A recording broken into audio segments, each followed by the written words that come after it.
Guess who's back? Back again. Jimmy's back. Jimmy's back. Jimmy's back. I've created a monster because nobody wants to see Daggerwin no more. They want Mr. Jimmy D. But if you want Mr. Jimmy D, this is what I give you. Dear. Hello, everyone, and welcome to today's episode. I do apologise. I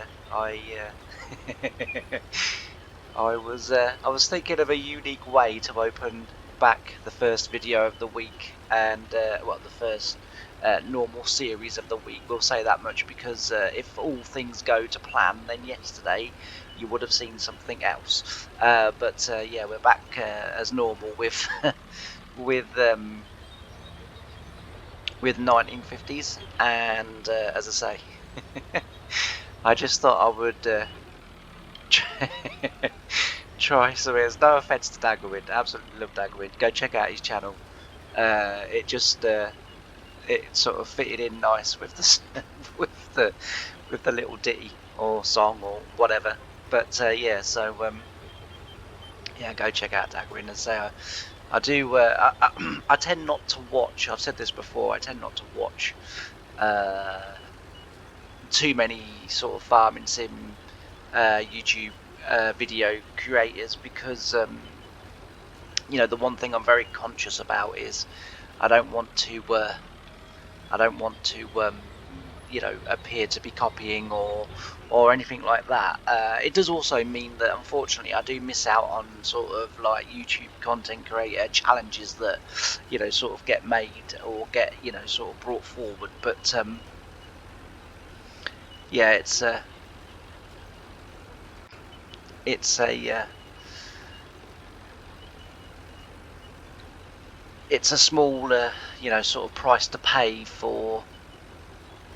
As I say, I don't want to be accused of copying and of you know, sort of imitating other people. So, which you know, is important to me. But yeah, anyway.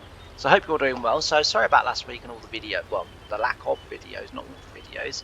Although you did get to see, I think I'm right in saying you got to see my ugly, well, that might have been last Monday. I think you got to sort of see that my perfect face for radio, but not for television.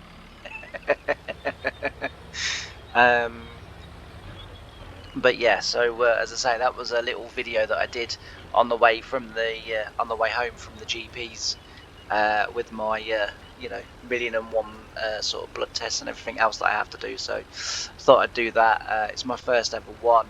Trying to get comfortable talking into the phone, into the camera, and doing little bits like that.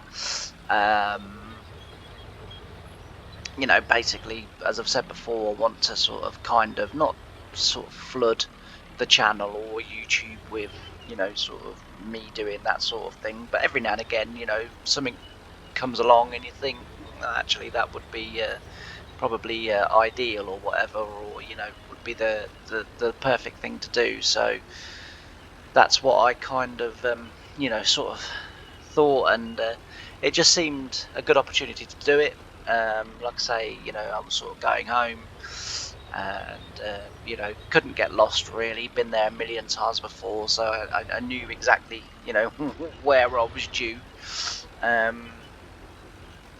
So I decided to you know, sort of have a go, but hopefully it wasn't too bad. Got some nice comments, which was nice. So it's always good. And as I say, as more and more confidence sort of grows and you know, sort of gets had, the days out that I was sort of kind of planning on anyway will happen then. So I'd still like to go to, you know, Duxford and the Imperial War Museum. I'd like to do sort of Churchill and the war rooms. It would have been nice had I have sort of realised a little bit earlier that this week was the VE Day celebrations. I hadn't actually sort of, regrettably, given it much thought, and then the other day I was in Sheffield, and an unsavoury incident happened between. Well, to be fair, I mean, I did sort of comment and then realised that I was kind of out of my depth and very quickly back down. And obviously, I have to be very careful. I mean, so to put you briefly in the picture, I was at the snooker last week, and I think it was last Wednesday. I can't remember. It was one day last week anyway, and I was there pretty much most days last week. I said I had to come home to go to the GPs because the sort of to have the blood test, and I need the blood test to make sure everything's working okay, and I can't really miss them. So I came home sort of briefly, but while I was in Sheffield, I was sat in the Kew Gardens, was it called, or Winter Gardens, I think it was called actually, and I was having a cup of coffee.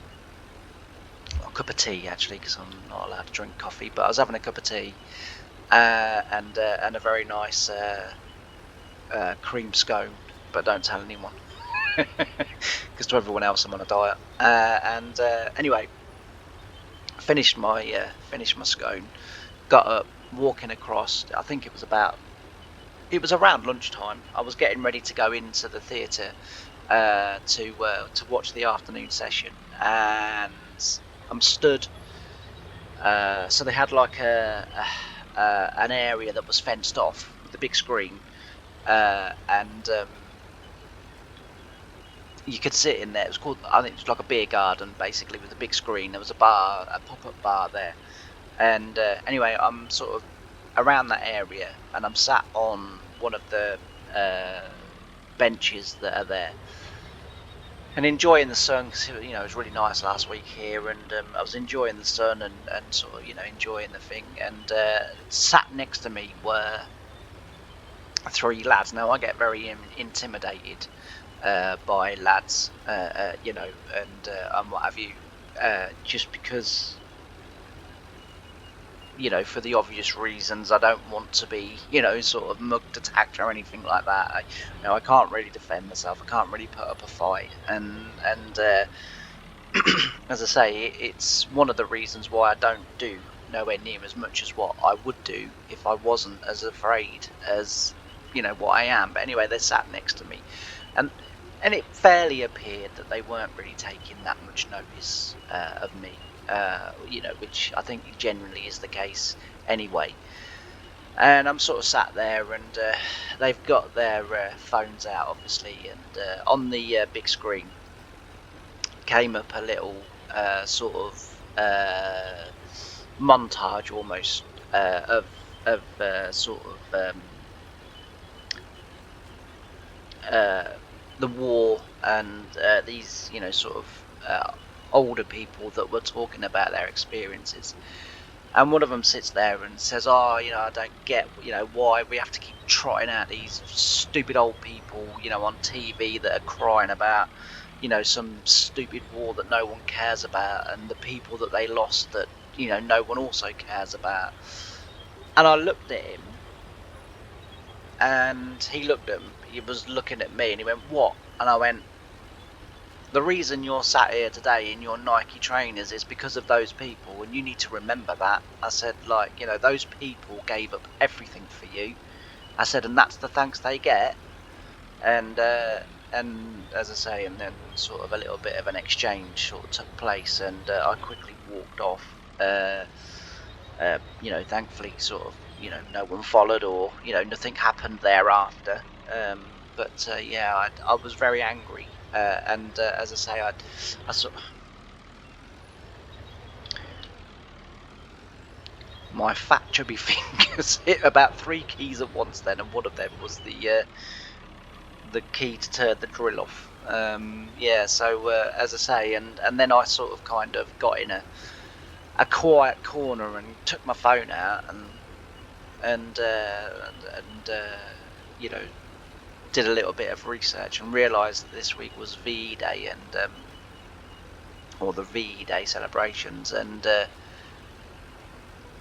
I thought, I wish I'd realised earlier, because I could have gone to Churchill War Rooms, I could have done some vlogs, I could have sort of got myself used to you know, that sort of stuff.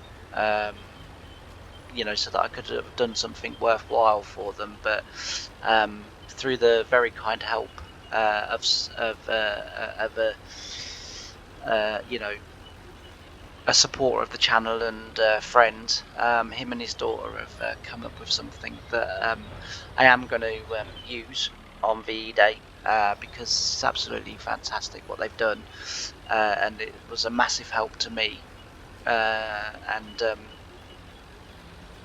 yeah, I can't thank them enough, and they know who they are. And as I say, I'm very grateful, and I'm going to be using that video.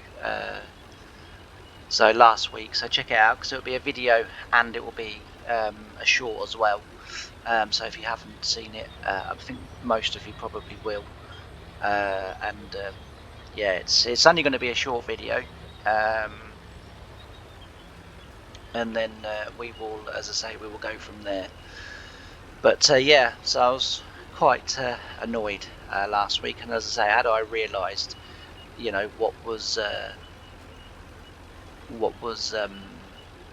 coming up, you know, sort of this week as I sit recording this now on May the 8th, then, well, I'm not recording this on May the 8th, but what's coming up on May the 8th, you know, I would have done something more for the channel and also for the celebrations, but and who knows, I might still be able to yet. So again, look back last week if you didn't sort of catch the channel or whatever, there may well be videos. You know, it's kind of a little bit short notice. Some, you know, I guess going on from the mental health video that went out, you know, the week before last, you know, the last sort of 1950s before this one, a bit like that. I do need to, I need to know what's coming a little way in advance so that I can kind of get my mind and everything prepared for that.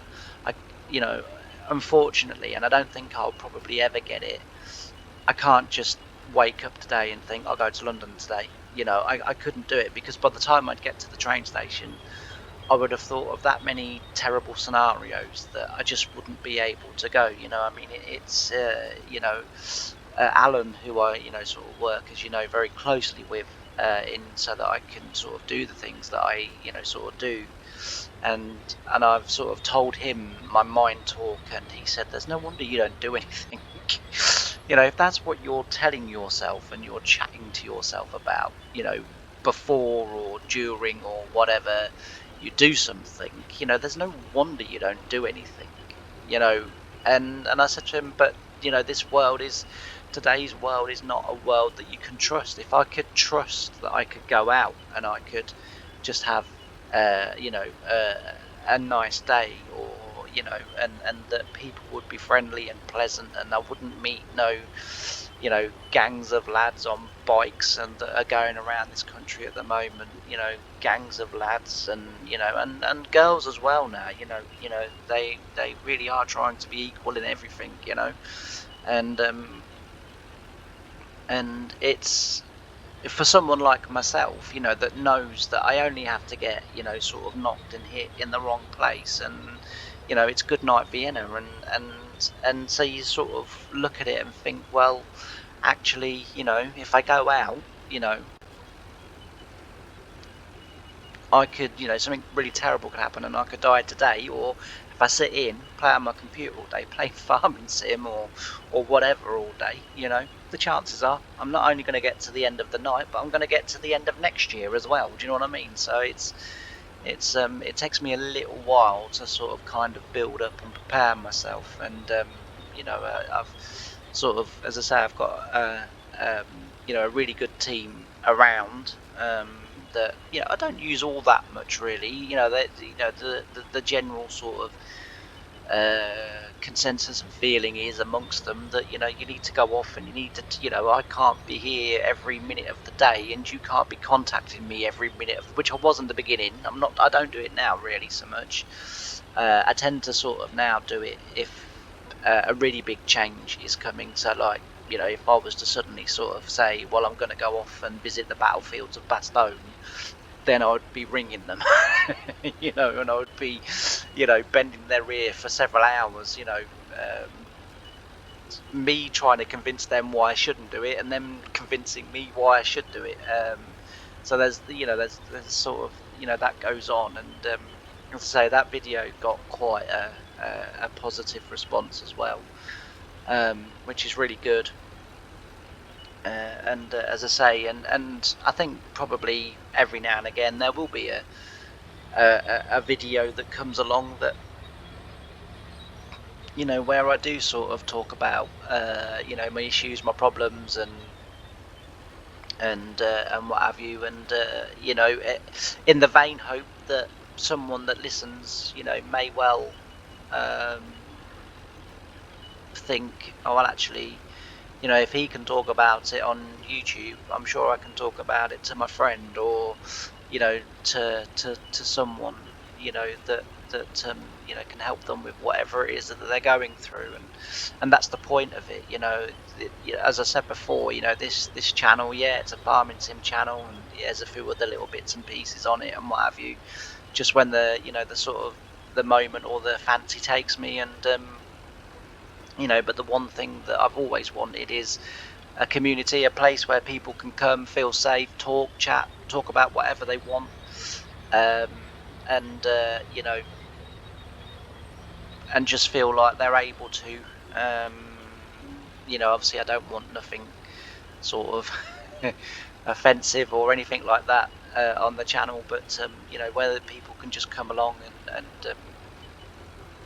talk about issues, or talk about farming sim, or talk about real life farming, or talk, whatever it is, I've always wanted that kind of channel where, people can come and do that. I'm hopefully going to have, if I haven't done it by now, then I'm hopefully going to do it. So I've downloaded Discord now for my phone, because someone said that, well, you could get it for your phone, and you could do it via that if you don't want to do it through your computer. I'm not really sure how it works through my phone as through my computer, but I'll download it, and then once I kind of figure it all out, I'll put the link up, obviously, and then that'll be another place that people will be able to go. So I am starting to get round, but I've got to admit, actually, like, I've just said, that I want to start this, but it does, it does sort of intimidate me also, in the sense that I don't want to get it wrong for people. I don't, I want to be on Discord because that's the modern way, and what have you. And I'm not very modern day man, really. I would have been more suited. It's funny enough, actually. I was chatting with a lovely man in Sheffield, and an older gentleman who was a part during the war, and we were sort of sat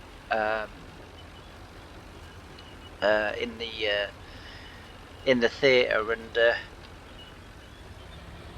and he's, as I say, he sort of sat down, and he said, afternoon, young man, and which was very gratefully received, and I said to sort of afternoon to him, obviously, and he after sort of sitting there, he opened a bag of sweets, and he was like, would you like one? And I have to admit, I had to say yes, even though I don't normally take sweets from strangers. We have Murray mints. You can't turn down a Murray mint. I said, oh well, that would be very nice, thank you very much. And anyway, with that, it seemed to kind of completely break the ice between us. And he said, he said, do you have any idea who we're seeing this afternoon? So I said, yeah. I said, we're going to be seeing Ronnie O'Sullivan this afternoon. I said, and against Jin Tao. I said, but I said, I'm really looking forward to it. I said, it's the first ever time I've seen him. I said, but every time I've come here, I've always seen obviously everyone else but him.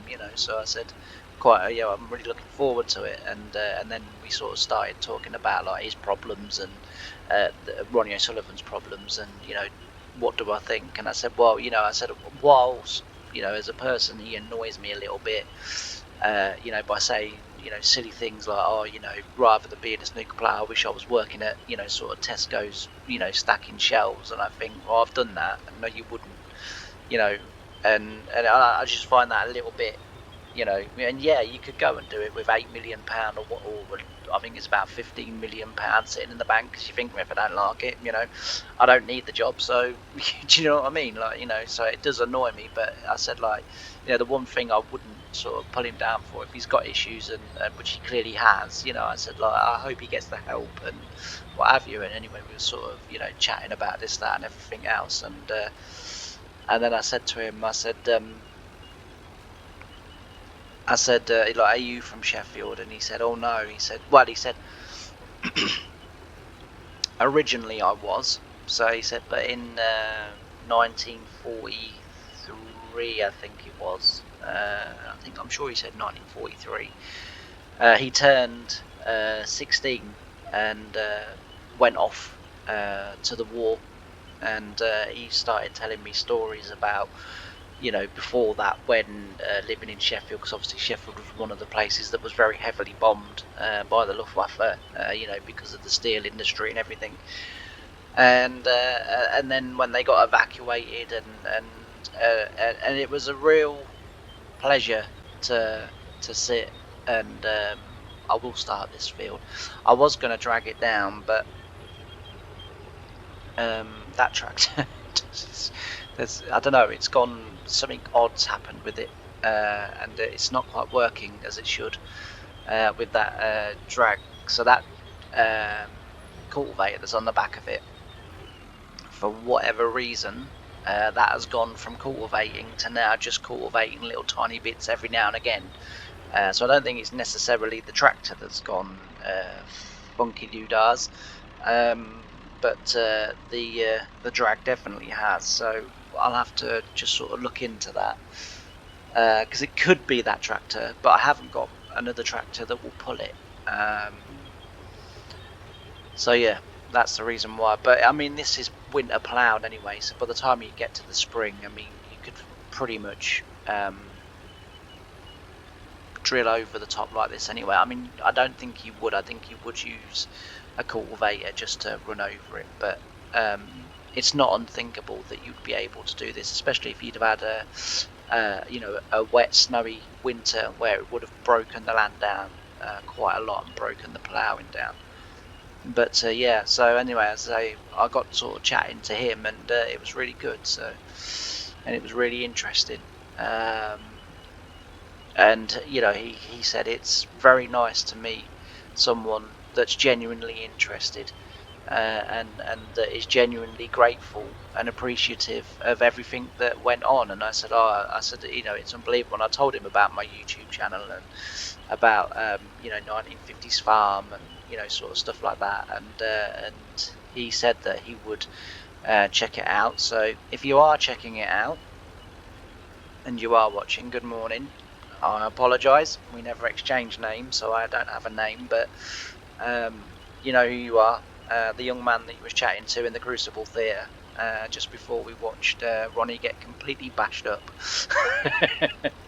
by the player that he was playing, the same player that went on last night to win the World Championship, to win the final. So congratulations to him, and as I say, it was fantastic. But yeah, so if you are watching, then welcome, and a massive thank you to you and everyone that sacrificed everything that you did, you know, during the war.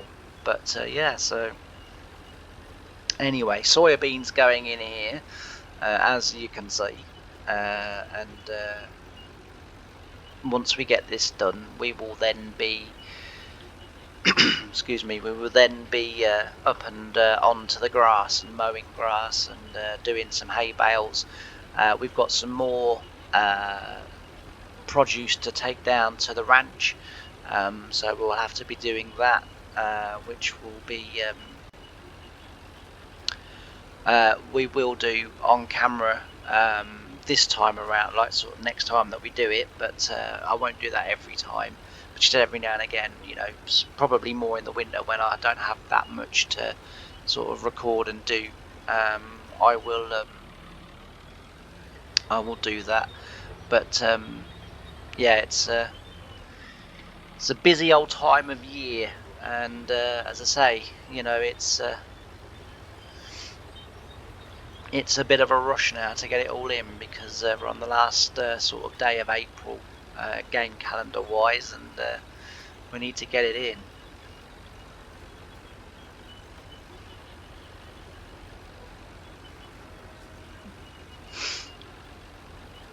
It was a busy old week last week, because some days I drove to and from Sheffield, and then I'm not really keen on Sheffield in terms of sort of like the sort of back streets, if you like, where you have to sort of park, because generally most of the car parks are full. Um, there's it seems quite a. It's not a city that I would want to be out past sort of 6 o'clock in the evening in. But in the main sort of square where the Crucible is, that's really friendly, and that was really nice, and I really liked it. And in the end, as I say, I decided that I would take the train and catch the tram into or taxi, or sort of whatever was available at the time, but into Sheffield, and sort of did that, and I've found that much more reassuring and much safer. So it was really good. But yeah, it was a busy week last week, and to and fro-in, and but had a fantastic time, and a massive thank you to the people at Sheffield for putting on yet again another brilliant World Championship, and the players, obviously, that you don't have a World Championship without them. But it was, as I say, it was a fantastic week.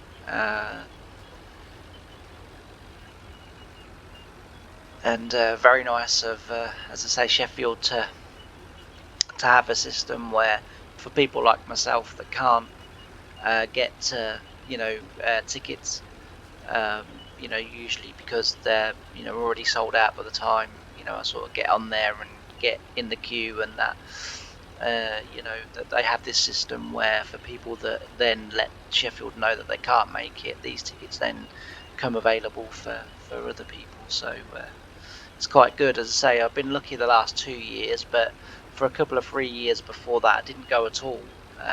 But the last 2 years, actually, I've been very lucky, and I've been quite a bit. And I'm sort of kind of trying to make the most of it, because I think that within the next 3 to 4 years, I don't think the World Championship's going to be at the Crucible anymore. I think it's going to be going off to Dubai or China, especially now that a Chinese player has won the World Championship. I think it will be going off to China, and it will be doing it. I don't think it's going to be in Sheffield for much longer. Barry Hearn doesn't have too much in the way of nostalgia built into him, or tradition, or sort of he thinks with his wallet and not with his heart, and that's why he's rich. We have to understand that's why he's as rich and as wealthy as what he is. But for me, if I was in charge of World Snooker, the snooker would never leave the Crucible. He talks about the link between we need to go somewhere bigger, because um, the players want to be paid more, and blah blah blah blah blah. Well, actually, the prize money for the snooker isn't out of the ticket sales. The prize money for the snooker comes out of the people that want to sponsor it. That's where the prize money comes from. So to say that the only way players will get more prize money is if it moves away from the Crucible and goes to the highest bidder is complete rubbish. Um, you know it's complete rubbish. And what I think Mr. Hearn needs to kind of remember is that when snooker was in the doldrums, once a year the Crucible rescued it, and made it a watch sport that wasn't otherwise watched really that much, and but as I say, I think the wallet will talk, and the Crucible will go, and that will be probably the last sort of time that I'll ever realistically have a chance of going to watch. So yeah, hopefully, as I say, lucky again next year, but who knows.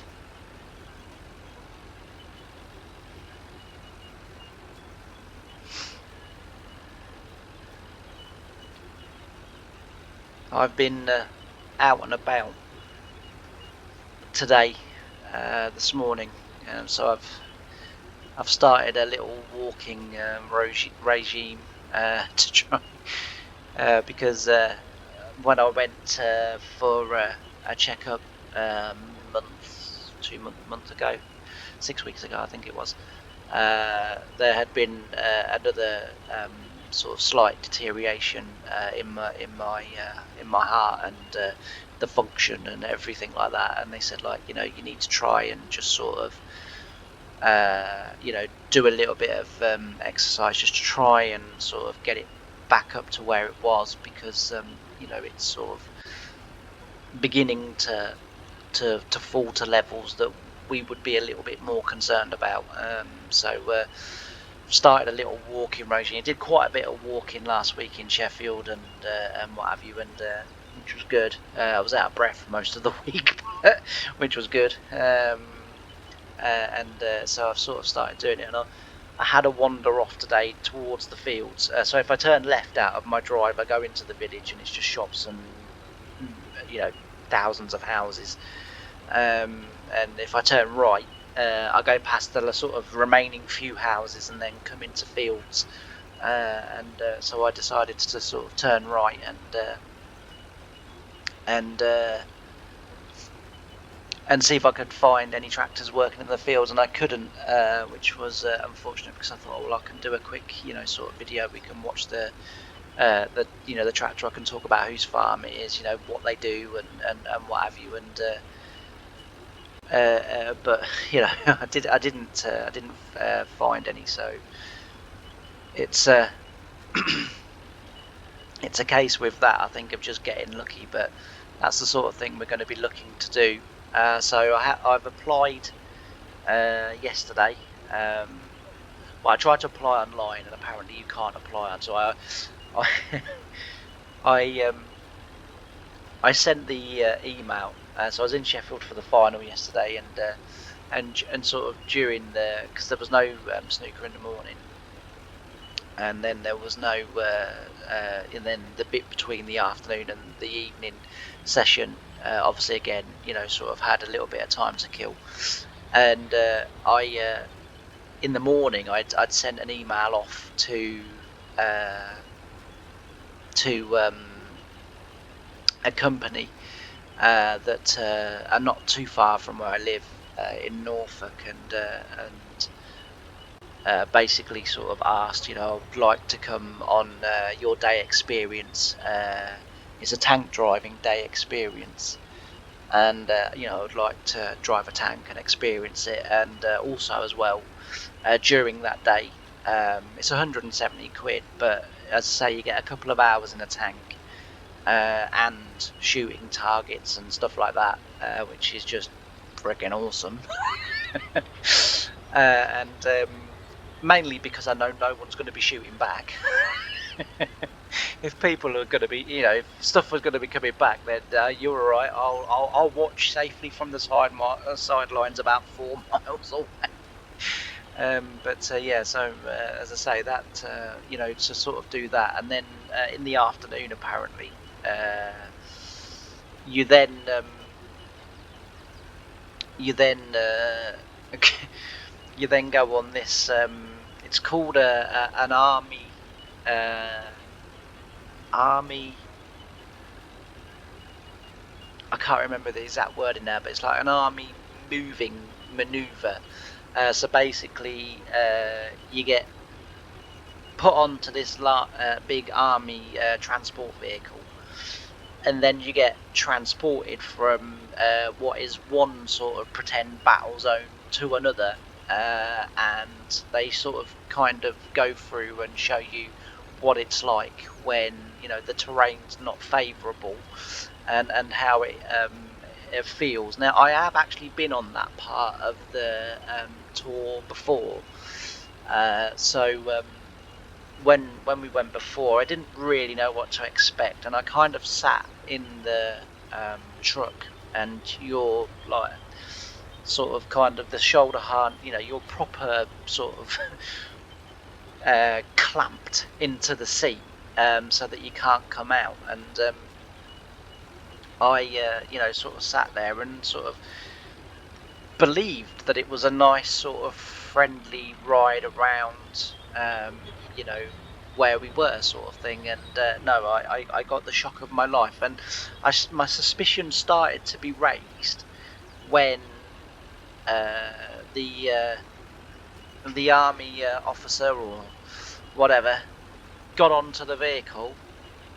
Suddenly, sort of, as I say, basically bolted us into the sea.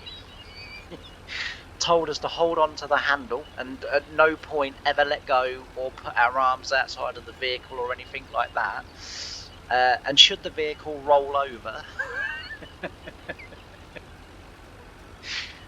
we was to wait until we were unstrapped by one of the army officers. We were not to try and leave the vehicle ourselves. And I'm thinking, why is this vehicle going to roll over? As far as I know, we're just going for a nice genteel drive around the site, And no, I was very much mistaken. As I say, when that lorry set off, it set off at a nice calm pace, and then he just said, right, now everyone hold on. And we literally then just took off, and we were going, honestly, and the speed we were going around these really sharp corners and over rocks and over sand dunes, and the truck was in the air, and it was worse than any roller coaster. But when I got to the other end, and thankful that I was still alive, I had my 3-year-old son sat next to me, and my then partner sat the other side of me. He sat in the middle of me and her, and the grin on his face was unbelievable. And I think the sheer terror and fright on mine and his mum's face was for all to see, because he goes, Dad, can we do that again? I was like, no. I said, Dad, you're going to need about 5-10 minutes just to calm down again. And we got off, and my legs were shaking, and sort of my arms were shaking, and it was honestly, it was it was the most frightening experience I've ever had in my life. But but it was fun, when we went and sort of sat on a bench and looked out over the sea, and we sort of sat there and sort of, after the kind of initial I suppose shock, really, because as I say, I really wasn't expecting anything like that. And of course, while you're driving around, they've got the the sounds of bombs and machine guns and stuff like that going on. And honestly, it really does attack your senses, and you kind of, have I done it? Yeah, I've done it again. Big fat stubby fingers have turned the drill off again, or the planter. One of these days I'll reverse straight.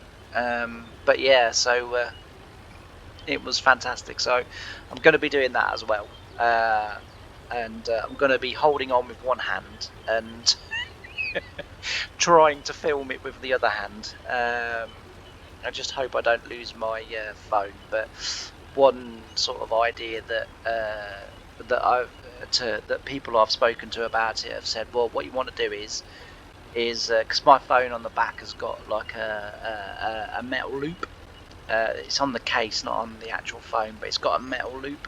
And someone has said, what you want to do is get a bit of string, just tie it around that, and then tie that around your wrist, so that even if you do let go of the phone, it's still going to be connected to you, and it won't drop out of the thing, because you kind of sit. So this truck kind of has floor, obviously, to where the seats are bolted onto, but your legs are dangling over the edge. So if I was to drop my phone, I'm fairly certain that it would just bounce and then go onto the floor. And if you're sitting at the front, it'll get crushed by the wheels that are following behind. But yeah, so as I say, I'm going to hopefully be doing that. Hopefully I should hear from the tank driving day as well. All of that will be part of one day, and then we'll go around the museum as well, because it's dedicated to the Second World War. So then we'll go round that as well. And as I say, luckily it's not too far from where I live. Probably about an hour and a half away, something like that. and I have actually driven there before, so I do actually have a little bit of confidence that I'll be able to manage it. As I say, I'm hoping to go to Duxford, but I'm a little bit nervous about going to Duxford, only because where the museum is, apparently, if you take the wrong turn in, you then going on to the A1, I think it is, which goes up to the to one of the junctions on the M25, and I don't really want to do that. Because I'll be on the evening news of this red Volvo XC60 parked on the hard shoulder with a person in it crying his. I do get very nervous when I drive, and I am trying to get sort of kind of over it. It's the sort of next phase in the rehabilitation of James, is that now that Alan and Jasmine and all of these people have managed to get me out, now and I can go out and know that I'll sort of kind of be okay. It's now kind of, well, now we've got to get you to drive to these bloody places, otherwise you're still not going to be doing it. Because, as I say, at the moment we're just sort of doing local days and sort of stuff like that. Yeah, it's it's everything's eventual. It's taking time, but one thing that sort of Alan did say to me was, you've had this for like 6 years or whatever it is. You're not going to get completely over it in the space of, he said in theory, it's probably going to take 26 years to get fully over it. And I think the biggest thing I've got from it is that I always believed that in order for me to be, and I use the term very lightly, normal, I'd need a new brain, because my brain was incapable of being, sort of normal. And I mean normal in the sense of being able to go out, eat out, and do the normal things that, I sort of see millions of other people doing, and so, to be doing what I'm doing now, compared to what I was sort of doing then when I said to him, I just need a new brain, is fantastic. And it just goes to show that, as a, and the point that I'm always trying to make is that, if you're someone out there that's, going through a similar thing, that's having the same feelings and the same emotions and stuff before you go out. I mean, like I said in that mental health video, I used to cry, I used to shake, I'd have to keep going to the toilet. I would, everywhere I went, I'd have to take at least, 2, maybe 3 changes of clothes with me, because it was going to happen, and I knew it was going to happen, and when it comes on as suddenly as what it does, unfortunately you need to change your clothes, it